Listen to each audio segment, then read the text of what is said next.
Hey guys, it's Lori, and I already started this video once, and I kept like starting over and starting over because like this sounds stupid. It sounds like I'm reading, and I'm trying to make it look like I'm not reading. Well, I'm reading. I typed again this morning, so I'm reading. I'm not going to try to be fake. Crying out loud. I always tell you any other time I'm reading off of a paper. So I typed things out this morning. Yeah, I did because there's things I want to talk about, and I don't want to leave out my details. So here we go. Day 21 of phase 3. That's today. So that means that phase 3 is complete and I'm no longer required to be on the Atkins induction style eating. And it's no sugar, no starch as per the manuscript. But this morning I was up 0.2. My weight is at 147 even. So that puts me at 1 pound below my last injection weight, which is great. That's fantastic. But being up 0.2 this morning, we are going to talk about that a little bit. So I should be stabilized now, and I can start to add in some carbs if I want to, a little at a time, just like one at a time. And that's how you figure out what your body might be sensitive to. Well, since I was up 0.2 today and yesterday I was up 0.6, I think I know why. And I know because I've also been adding foods in phase 3 just one at a time.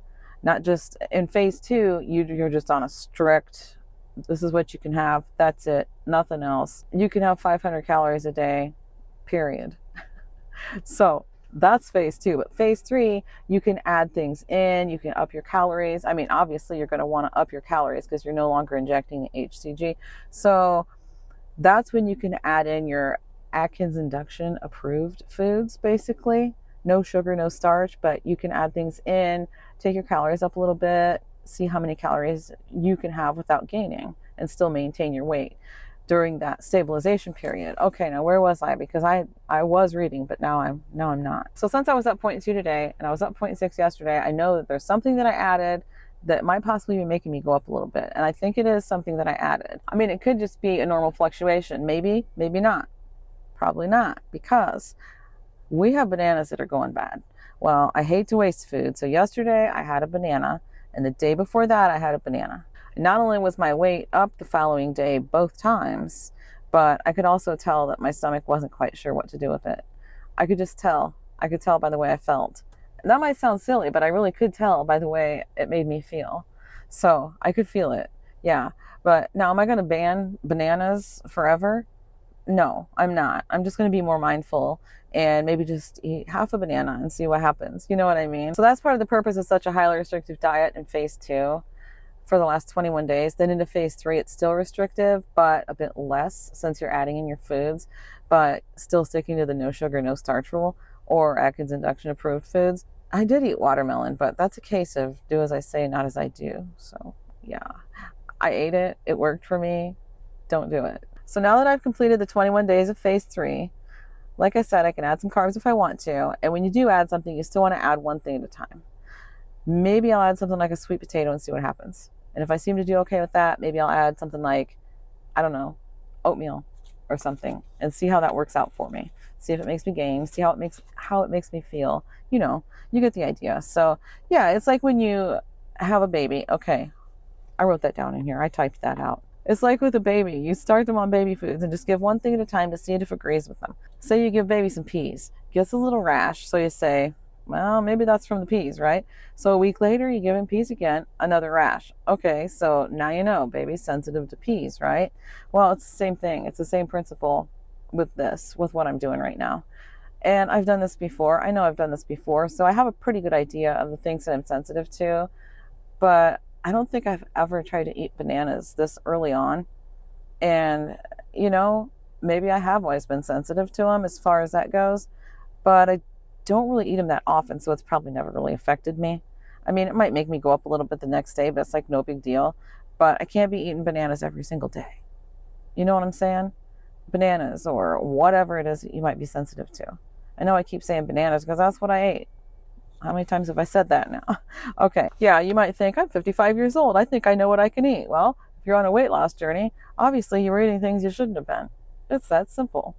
And it is. It's easy to figure out food sensitivities, but it's not all that easy to get there because you'd really need to spend some time, like several weeks, eating a purely clean, whole food kind of diet. and it doesn't have to be HCG, but you need to follow the same type of restrictions and be very strict and structured with it in order to like detox your system of everything and add things in a little bit at a time to see what it is that might be, you know, causing a little problem with you. The strict and structured thing, that's why I do HCG, because I need something. I need some sort of a protocol that can keep me straight, you know? So there's got to be some kind of protocol in place. But so now I'm officially in life maintenance. That's a scary phase.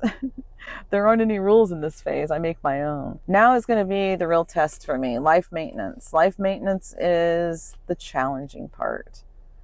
Yeah, for me it is anyway. So keeping this maintained and even taking off a little bit more. I'd really like to take off just a little bit more, not a bunch. 10 pounds max.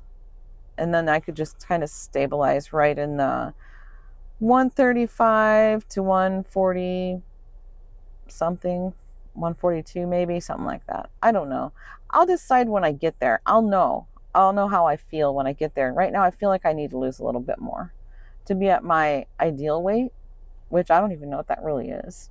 I don't think anybody really knows. I think you have to base it on how you feel, honestly. A few days ago, Nona Grace mentioned that she'd like to see how I weigh and keep track of it. So I did record it, and I'm going to put that clip in at the end here. And it was a few days ago, so it's not 100% current as far as real time, but none of my videos have been lately. I'm trying to work on that, but right now we're about a week behind. Oh, yeah. By the time this one goes up, I don't know where I'll be in the lineup of videos that I have to get done. I mean, I'm not complaining. I'm really not. It's a challenge, and I like a challenge. So, yeah, I just prefer to be in a little bit more real time. But I'm sitting in a Walmart parking lot right now, and I'm about to go in and get some groceries. But I am not doing a grocery haul in this video. But the next video will be a grocery haul. Thanks for watching, guys.